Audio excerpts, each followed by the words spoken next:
Okay, we have the tulips here in the formal display beds, which we replant every year because we want to change the show and put something nice. And then over here, we have tulips that have come back for 3-4 years now. And that seems to be the number one question by everybody. How do I get my tulips to come back? So let me show you. First thing is, on the spent flower, snap that part. So this prevents the pistil from selling and forming seeds, and now all the energy goes back into the foliage. All the energy from the foliage goes back into the bulb and producing a flower for the following year. And then you got to let the foliage die back for a period of 5 weeks, 6 weeks, as long as it takes. And now here's the key: where these tulips are planted, there's no irrigation system, and we don't overplant with annuals. So probably the number one killer for tulips is too much water. So people plant annuals on top and they dump water all summer long. Or people have irrigation systems and the ground is staying wet all summer long.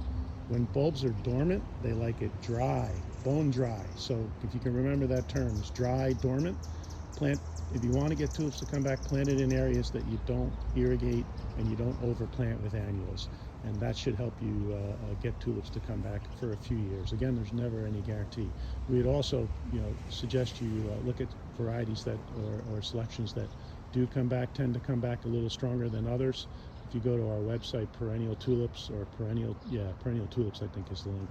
It explains things a little more and gives you selections that have a tendency to come back stronger. In general, tulips are not strong return growers, and when we say that to our clients, they say, well, my grandpa had these red tulips and they came back every year. So likely they were planted in areas that I just described. In other words, they didn't get any irrigation, they weren't overplanted with annuals, they just kind of popped up in this little dry spot near the house and then they faded back, but they did come back every year. So in a way, a little bit of neglect with tulips can actually help them. So when people start giving them too much water and too much care, they actually don't prefer that. They come from the regions of the Himalaya Mountains or the Tian Shan Mountains, and those are areas with bone dry summers and very cold winters. But they come up in the spring and they flower and they grow in the fall. But in general, they like it bone dry in the summer. So remember the term dry and dormant, and that should help you pick areas where tulips can likely come back. The site is kind of the key, and the selections are the key. Okay, I hope this helps.